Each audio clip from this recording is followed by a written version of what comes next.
Magpadayon gyapon ako sa book sa Revelation, pero dili na lang ko ni lakton ako sa church sa Philadelphia. And the reason nga upat lamang ka Domingo, upat or lima ka Domingo na ning bulan sa September mga igsoon. So dili na ko mahurot ang 7 churches.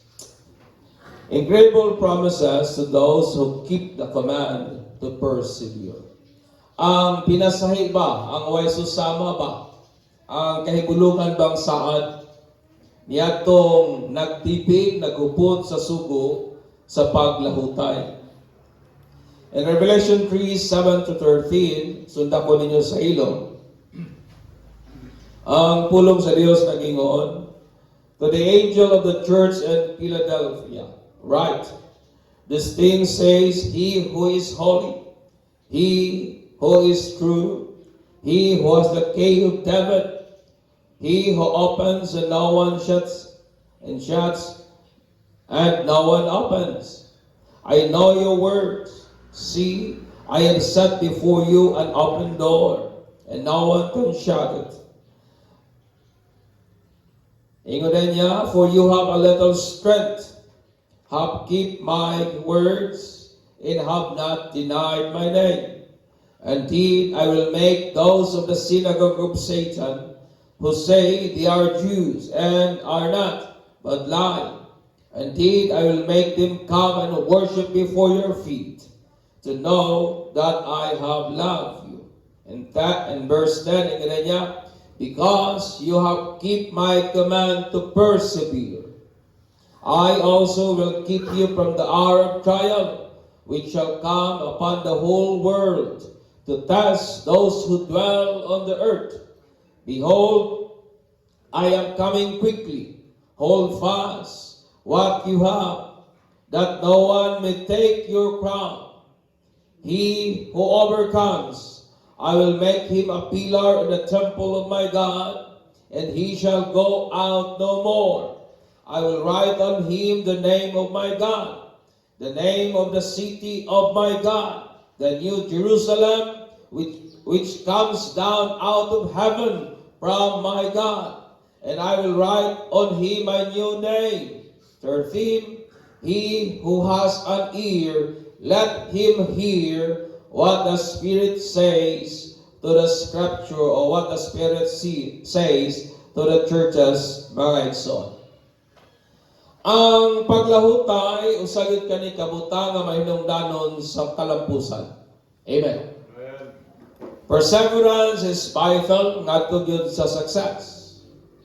Ang perseverance po kanang nagapadayon ka sa pagkapot sa butang nga gusto nimong kabuton, regardless o taliwala sa mga kalisdanan, taliwala sa mga kapatyasan, taliwala sa mga oposisyon, taliwala sa mga butangan nagababag nimo pagkabot sa but nimong kabutunon. Pero nagapadayon gihapon ikaw igsoon, and that is perseverance. Amen. Nayon sa kahinubay ba, mahitungod sa usa ka bata nga ginganlag si Jack. Nga iyang amahan usa ka kanang hiniti or trainer sa kabayo mga igsoon. Nga tungod sa nature sa iyang trabaho, gabalhin sila ranso to ranso pag-train sa mga kabayo. Og tungod nini ang pagtuon ni Jack, nahimong murag na interrupt mga igsoon, usay makaundang siya. Dayon dili gyud consistent ang iyang pag-eskwela tungod lagi sa nature sa trabaho po sa iyang amahan. And then during sa iyang senior year, kani po si Jack gipangutana sa iyang teacher kabahin sa kung unsa may gusto nila ba. Kung makahuman na silang pagtuon, pila ka to'y gikan karon, unsay gusto niyang mahitabo sa iyang kinabuhi. So sa walay pagduha-duha, gisulat ni Jack ang ihabang gustong damgo sa kinabuhi. Iyang gisulat sa papel ang iyang pangandoy, nabot niyang makabatud og kaugalingong ranso sa mga kabayo, og mitikuloso kanyang gibutang og gilampigit ang mga detalye sa mga building ayang i-drawing. Siguro kung kita'y padrawingon, ang gusto natong balay, murag kubo lang ba? Pero si Jack ang iyang drawing condominium gyud, mga kanang detailed gyud kayo nga hulagway sa ugma nga gusto niyang maabot mga igsoon. Balay, porma sa balay, kahimtang sa kinabuhi nga naa siya. And then, gipasa niya siyang teacher in 2 days. Gibalik siyang teacher ang ihang papel nga dako kayog F nga nakabutang, it means failed. But pasabot nga wa siya nakapasa. O gipangutana ni Jack ang ihang teacher ngayong naka-receive siya og F. O ang teacher mitubag ngadto kaniya, tungod daw kuno kay ang ihang pangandoy unrealistic. Dili daw kuno tinuod murag kadamgo lang siya ba. Tungod kay wala siya kwarta, wala siya resources, o ang iha daw kunong pamilya sige lang balhin-balhin, manangawa gid ako sa chance nga iyang makabot ang iyang goal sa kinabuhi. And then sa ikaduhang higayon, gihatagan si Jack sa iyang teacher o papel, nga iha daw kunong isulat ang iyang ugma sa mas realistic nga pamaagi. Human sa pipilang adlaw mga igsoon, gibalik ni Jack ang iyang papel nga to sa iyang maestro o sa iyang teacher, nga wa gid siya giusap. Og ingon na niya nga to sa iyang teacher, hala, sir or ma'am, imuha na ng F, apan ako aning akong pangandoy. Amen. Iya imuha na ng imong failed, but I will keep my dreams. Akong huptan ang akong damgo. O karon mga igsoon, si Jack na nag-iya og 200 ka acre nga horse runs, o ganasay 4,000 square foot nga balay, o dito sa iyahang entrada sa iyang balay, iyahang ibutangang ang papel nga iyahang i-drawing. Nagapahinumdom niya sa damgo nga ang iyang maestra kaniadto wa mituo niya. No? Ako nagtukod that as a church, ang atong pinakadako nga goal is to be with Christ. Amen. That is our greatest goal as believers. Nga mahimutang muuban kang Kristo for the rest of eternity. But samtang nagalantaw, nagasudong taning mahimayaong adlaw mga igsoon. Una, gisugo kita ni Jesus sa paglahutay. Amen. We are first commanded by Christ to persevere mga igsoon. Ang paglahutay, mahinungdanon siya sa atong Kristohanong pagtuo. Kaya kung wala ni lisod para nato ang pagtapos sa atong nasugdan, lisod para nato ang pagpakigpiso, nining mayong bugno sa pagtuo. Amen? It is hard for us to fight a good fight of faith. O lisod para nato ang pagkapot ba sa utlanan o sa goal sa ato ang pagtuo, nga mao ang katumanan sa walay katapusang kasabutan nato nga nasa Dios, nga siya mo'y mahimo natong Ginoo, o siya mo dwell uban ka nato, o kita mo'y mahimo niyang katawan for the rest of eternity. Ana sa iyang gingharian nga puno sa kalinaw o pagkamatarong, nga wa gyud pagtapos mga igsoon. Amen. That is the goal of our faith, to be with Christ for the rest of eternity, mga igsoon. Ang Philadelphia nga church, gitawag na sila the faithful church. Di ba kung yung lang tao ng churches, may lahi-lahi sila nga attitude. O ang Philadelphia, gitawag siya ang matinud-anon nga simbahan, nga gidayig ni Jesus, nga mao ang tinuod, balaan, o nagupot sa yawi ni David. Ngayon pa ang Bible, kung kinsa nga blihan, way makasira, o gamiton sa pagsira, wa po'y makaabli mga igsoon. Ngayon, galing ni Jesus, nga bisan daw sila may jutay lamang kusog. Dili kay sila influential, gamay sila nga church, gitamay pagyud sila sa mga unbelievers. Niadto mga tao who claim nga sila ang sinagoga nga tinuod, but ingon ang Bible, they are the synagogue of Satan. Ilang ginatama, ilang ginaslander, kining Philadelphia nga church. Pero loyon yan ang tanan, ilang gituman ang pulong sa Dios. Amen? Wala nila gideny ang ngalan ni Jesus. O gituman nila ang command ni Jesus to persevere. My friend, amen. Ilang gi-keep, ilang gi-uphold, ilang gihuptan, gituman ang sugo ni Jesus sa paglahutay, mga igsoon. Napabata diha. You have keep the command of Jesus to persevere. Ang perseverance po is a command para natong tanan nga nagikan sa Grigong pinulungan nga hypomone, nga iyang kahulugan, it means God's enablement.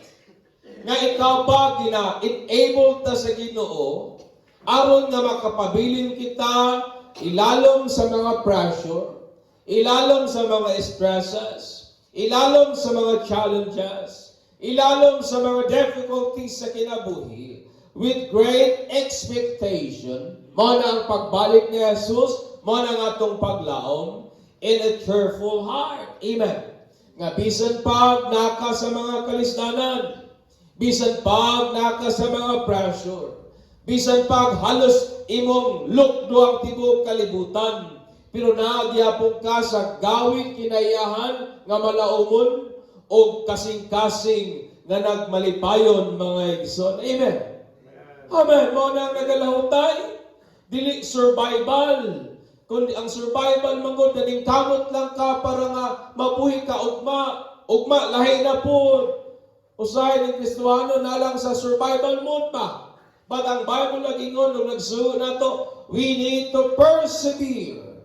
O ang paglahutay, may kaakibat ng saman, bisag naka sa kalisdanan, nagmalipayon gihapon ka igsoon. Amen.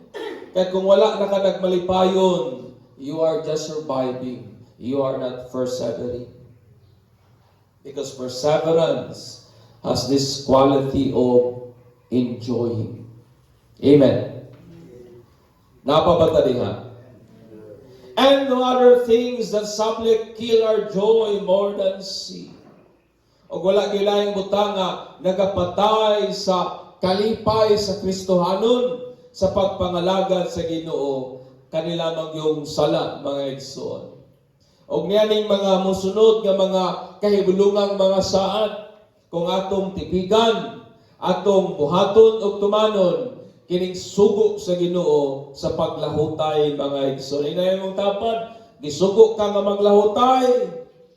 Dili ni option, it is a command. Amen. Dili ni hangyo, sugo kani gikan ni Kristo, mga igsoon. Una, those who persevere are promised to be raptured before the great tribulation. That is in verse 10. Ingon niya, tungod kayo gitipigan, ang akong sugo sa paglahutay, busa. O, iyon. I will keep you from the hour of trials, which shall come upon the whole world, to test those who dwell on earth, mga igsoon. Ang rapture po sa church, mga ato ang kasagarang nahibawan nga the blessed hope. Mo kana ang panahon nga si Jesus Christ iyang pagabanhawon katong mga luwas nga nangamatay, o ba ni atong buhi nga mga luwas gihapon, o atong sugaton ang Ginoo nga na sa kaanginan. And then human ini mo abot na dayon ang 7 tuig nga great tribulation. Amen. Because before the 7 years nga great tribulation, i-rapture una sa ni Christ ang iyahang iglesia, my friend. Amen. Si Jesus pohon, mobalik siya as a roaring lion of Judah to judge the whole earth. Una niyang pag-abot, ingon siya nga siya ang lamb, siya ang nating karniro, nga mahimong halad sakripisyo sa atong mga sala. Basta ikaduhang igayon nga mobalik siya, sama na siya sa nagulog nga leon to judge the whole earth, my friend. O ang Ginoo naghatag natong ebidensya aning horrific nga event, aning kuyaw makalilisa nga panahon by raising Jesus from the dead. Ang resurrection ni Jesus, ebidensya ka na nga gihatag sa Dios nga naay judgment nga moabot aning kalibutan. Busa iyang gisugo ang tanang mga tao to repent. Gisugo taniya tanan nga maginulsol.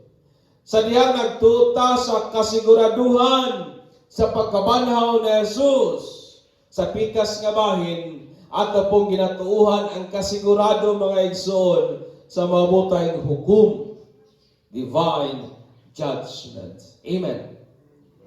Ang adlaw sa atuang Ginoo was referring sa Great Tribulation. Sama sa adlaw ni Noah, una ang flood niabot o giwipe ang tanang mga butang o mga matang that breath, air. Noah and his family, my friend, was commanded by God to build an ark. Diba? Gisugo sila sa Ginoo nga magtukod og arka og human nga natapos nilang arka sa pila ka dekada, misunod na sila sa arka, and then ang universal nga flood niabot mga igsoon, wiping, destroying every being nga nagaginhawa og hangin mga igsoon. Sama po sa panahon nila o sa iyang family, giyatagan siya sa Dios og panahon nga makaikyas. Una, gipadala sa Dios ang kalayo gikan sa langit nga nag-ugdaw that burned to ashes the wicked and immoral city of Sodom and Gomorrah. Di ba tinuod? Una pa, gipaabot sa Dios ang kalayo para pag-ut-ut aning dautan nga syudad. Sila uban sa iyang family gihatagan sa Ginoo panahon nga makaikyas sila. Pag naanad sila sa safe nga place or distance, then God sent the fire from heaven mga igsoon. Si Apostle Paul nag-ingon usab that the Antichrist will not be revealed not until the restrainers are removed from the earth. That is in the book of 1 Thessalonians. Nga ang Ginoo nato, dili pa niya ipadayag ang Antichrist, referring sa tao nga mag-rule, mag-dominate sa tibok kalibutan against kang Christ. Dili pa siya igapadayag hangtod nga ang restrainer dili pagakwaon gikan sa kalibutan. O kinsa man din ang restrainer ang nagapugong sa revelation sa Antichrist. Mao kini ang mga church, mao kana kita. Amen. Amen. And then sa dihang ang church i-move. Sa dihang ang church pagakwaon agi sa rapture mga igsoon, then diana dahil igapadayag ang Antichrist nga mo'y mahimong inception, mo'y mahimong sinugdanan sa 7 years nga great na tribulation. Kasundan pa ko ninyo. Amen. Amen. O na nga, daghang mga tao magsigiingon, ang Antichrist na daw kuno karon. Sa una raman na kung kag Antichrist, mga taong bato kang Kristo. And if they are not against Christ, then they are Antichrist. But ang Antichrist nga gisgutan sa Bible, referring ka na sa person nga mo'y mag-dominate sa tibok kalibutan. Amen. O kana siya, dili pa igapadayag, hangtod nga ang mga Kristohanon, wa pa gisakgaw sa Ginoo. Human kang Kristohanon sakgawon sa Ginoo, igapadayag din ang Antichrist nga mo'y sinugdanan sa 7 tuig na Great Tribulation. Amen. Amen. Jesus Christ nga mo ang tinuod. Balaan o naghawid sa yabi ni David, nagsaad that those who persevere, mo niya yang saad. Inya ay mo kabalaka, ako baya ang tinuod.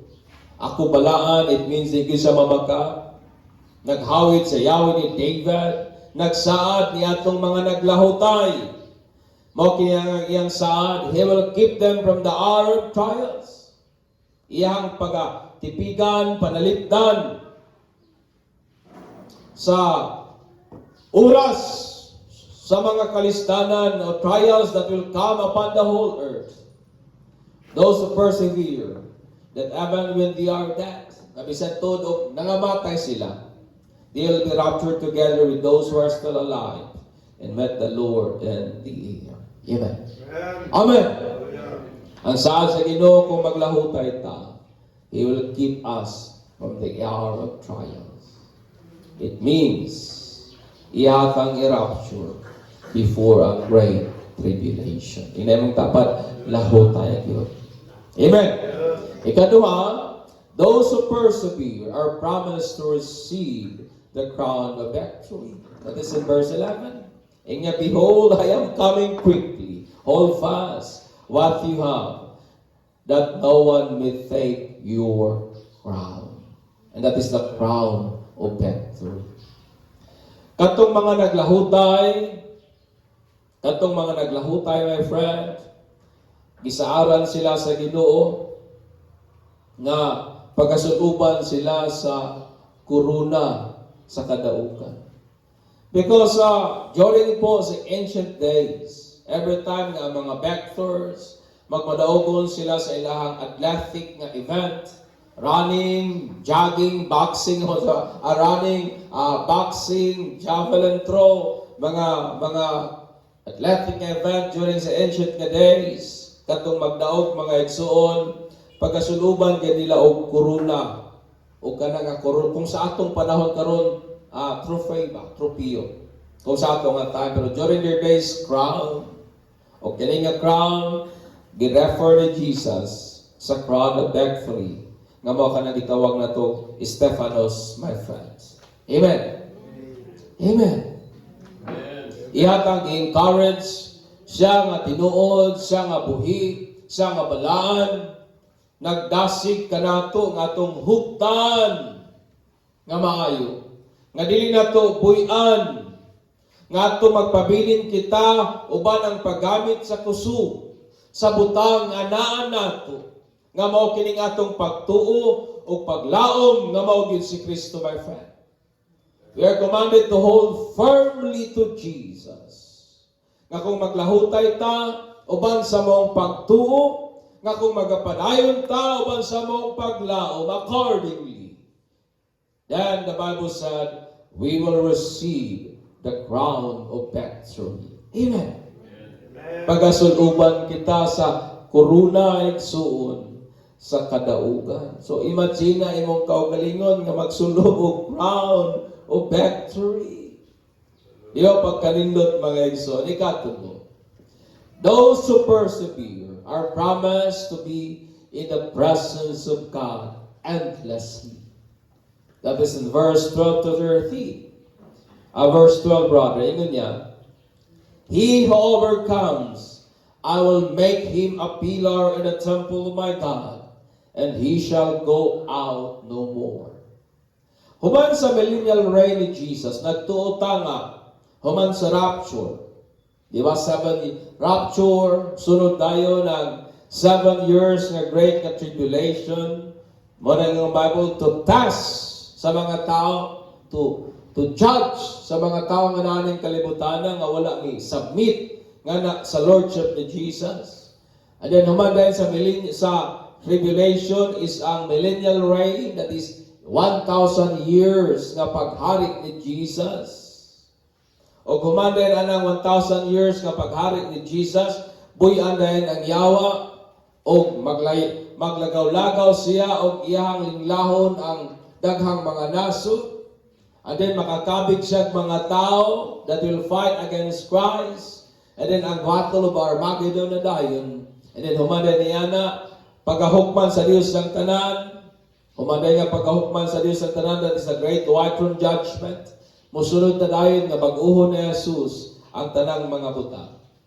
So after the millennial reign of Christ, Christ will finally eradicate sin and curse by making all things new. Amen. Bag-uhon na dayon ni Jesus ang tanan. Bagong langit, bagong yuta, bagong Jerusalem, my friend. Pero kini nga verse must be understood in the context of the new heaven and new earth. kaning passage na itong ibasa karon. Tungod kay verse 12, nag-ingon man siya, the holy city of my God, which come down out of heaven from my God. O kaning nga butang mahitabo lamang kani, inigbalik na ni Jesus. Amen. Inigbalik ni Jesus, gikan sa, anhin ni Jesus sa kalibutan, sa diyang iyan ang i-establisar ang iyang eternal kingdom, aning bagong yuta, mga igsoon. O kini nga bagong nga Jerusalem that will come down out of heaven from God and mudwell among sa mga saved sa bagong yuta, mga igsoon. O ang Jerusalem, ingon pa ang Bible, kung basahin niyo ang Revelation, ang bagong nga Jerusalem, wala na yung temple. Because its temple is the Lord Almighty and the Lamb of God. Di ba ingon ni Jesus? In the book of Revelation, nga wala na galing adlaw, awa na kangit-ngit kay siya na ang wa na magkinahanglang adlaw kay siya na ang adlaw. O gani pong New Jerusalem nga minaw gikan sa langit, ingon pa ni John, og nakita ko wa na templo. Kaya ang templo mao naman ang Dios nga labing gamhanan ug ang nating karnero, mga igsoon. Then the question is, kung wala na temple, why then Jesus promised those who persevere to be a pillar in the temple of His God, of God? Di ba? Wala na temple. Pilang saad ni Jesus mao kini, o himuon ko silang pillar or haligi ba sa templo sa Ginoo. O ingon ang Bible, dili na gyud sila mugawas hangtod sa hangtod. Kining butang nga kinahanglan sabto nato sa mosunod nga statement. Nga niingon si Jesus, and he shall go out no more. Tungod kay to be a pillar in the temple of God is an allusion to be in the very presence of God eternally, without ever the picosican pose. Amen. Amen. Ang bot pasabot nga being a pillar, it means uban ka sa pinaka-presensya sa Ginoo ba? Ang Ginoo nato is omnipresent. Ang iyang presence naaman karon. Amen. Pilang iyang pinaka-presensya tuwa sa langit kung hain siya nagtrono. Amen. Amen. And then what the Bible said, sa dihang ingon si Jesus, muni ang akong saan niya itong mga nagalahutay, that they will be in the very presence of God, sa wala gi kahangturan, nga walay pag-undang, maski picosecond lamang. And dili na ko na kaya mag-comprehend unsa kaanindot kana nga pagbati, unsa kaanindot kana nga kahimtang to be in the very presence of God. Apan ang sa Ginoo nagingon, nginayatong mga naglahutay, nagsaad siya that they will be in the very presence of God endlessly. Amen. That they will be in the very presence of God without end, mga igsoon. Ikaw pa, those who persevere are promised to be marked by the name and city of God and of the new name of Christ. Mao kani ang saad sa Ginoo. Niadtong mga naglahutay, paghahatagan sila, they will be engraved sa pangalan sa Dios o sa syudad sa Dios nga mga New Jerusalem o sa bagong pangalan ni Jesus Christ, my friend, nga nang panahon na pa niya iga-reveal. Amen. At that moment pa niya igahatag to those who persevere, my friend. Thus, ingon niya in verse 12b to 13, I will write on him the name of my God, and the name of the city of my God, and the new Jerusalem, which comes down out of heaven from my God, and I will write on him my new name. He who has an ear, let him hear what the Spirit says to the churches. Now si Jesus will personally engrave the name of God, the name of the New Jerusalem, and His new name to those who persevere. My friend. Amen. Patikan yun ta puhon, pero sa patik nga yan ni Jesus. Amen.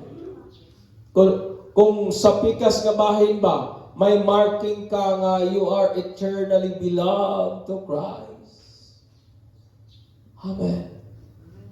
O kani nga saan, promise to those who persevere. Amen.